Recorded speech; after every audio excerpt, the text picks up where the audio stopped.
एक बहुत ही पुराना गांव था जहां बहुत से प्राचीन खंडहर बने थे और इन खंडहरों में कई वर्षों से पुरातत्व वैज्ञानिक रिसर्च के लिए आया करते थे। एक बार उसी गांव के मैदान में बच्चे फुटबॉल खेल रहे होते हैं।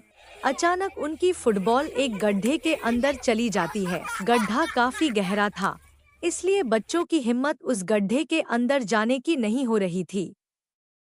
तभी गांव में एक फेरी वाला कपड़े बेचने आता है। बच्चे उसे रोक लेते हैं और उससे अपनी फुटबॉल निकालने की जिद करने लगते हैं। फेरी वाला बच्चों की जिद मानकर गड्ढे के अंदर घुस जाता है। अंदर बहुत अंधेरा था, जिस वजह से उसे कुछ दिखाई नहीं दे रहा था। वह अंदाजे से नीचे उतरता जा रहा था।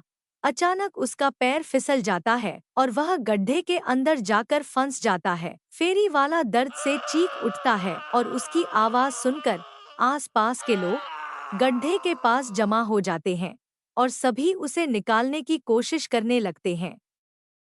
फेरी वाला किसी चीज से अटक गया था और उसके पैर की हड्डी टूट चुकी थी, जिसके कारण वह खड़ा नहीं हो पा रहा था। उसे निकालने के लिए सरकारी बचाव दल को बुलाया जाता है। बचाव दल के अधिकारी इलेक्ट्रिक गैजेट्स के साथ गड्ढे के अंदर प्रवेश करते हैं। उनके पास तेज रोशनी की टॉर्च होती है, जिससे वह गड्ढे के अंदर सभी चीजों को साफ साफ देख पा रहे थे। वह जितने नीचे उतरते जा रहे थे उतना उन्हें सांस लेने में परेशानी हो रही थी। फेरी वाला एक बहुत बड़े लोहे के स्तंभ में फंसा होता है। अधिकारी उसे बड़ी मुश्किल से रेस्क्यू करके गड्ढे के बाहर ले आते हैं, लेकिन गड्ढे के अंदर लोहे का स्तंभ उन्हें विचलित कर रहा था, क्योंकि गड्ढे के आसपास कोई घर नहीं था। फिर इतना बड़ा लोहा कहाँ से आया? वह लोहे को बाहर निकालने का फैसला करते हैं।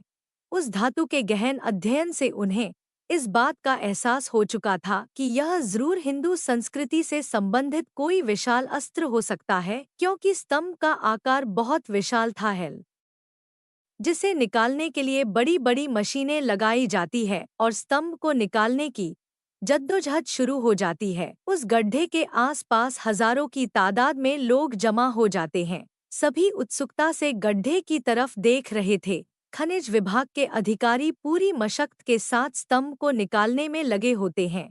खुदाई करते हुए 38 घंटे गुजरते ही अचानक स्तंभ का आखिरी छोर इनके हाथ लग जाता है और जैसे ही हाइड्रोलिक मशीन की सहायता से स्तंभ को बाहर खींचा जाता है, वहां उपस्थित लोग जय भोलेनाथ के नारे लगाने लगते हैं।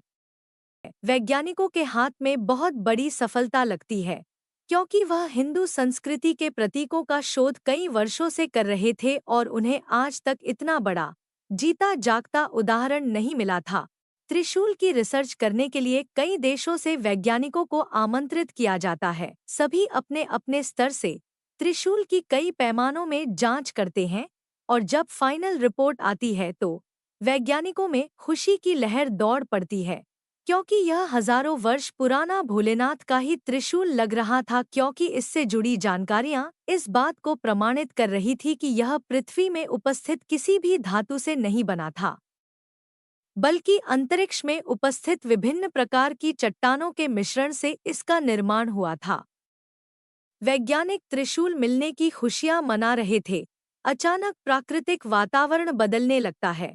गर्मी के मौसम में चारों तरफ जोरदार बारिश प्रारंभ हो जाती है। मौसम विभाग की जानकारी के अनुसार वर्षा अनिश्चित कारणों की वजह से प्रारंभ हुई थी। वैज्ञानिकों में उथल-पुथल मच चुकी थी, क्योंकि ऐसा पहली बार हुआ था कि प्राकृतिक घटनाओं का अवलोकन करने में उन्हें परेशानी हो रही थी। उन्हीं वैज्ञानिकों में एक ऐसे भारतीय वैज्ञानिक भी थे जो धार्मिक ग्रंथों की जानकारी रखते थे। तभी उन्हें अंदेशा होता है कि शायद इस त्रिशूल की वजह से मौसम का परिवर्तन हुआ है। वह सभी से कहते हैं, कहीं ऐसा तो नहीं कि यह त्रिशूल जिस जगह पर उपस्थित था उसी वजह से प्राकृतिक संतुलन बना हुआ था और हमने त्रिशूल को उसकी जगह से हटाकर इस संतुलन को बिगाड़ दिया। भारतीय वैज्ञानिक की वजह से त्रिशूल के बारे में बहुत सी जानकारियां इकट्ठा हुई थी, इसलिए सभी वैज्ञानिक इनकी इस बात को गंभीरता से लेते हैं।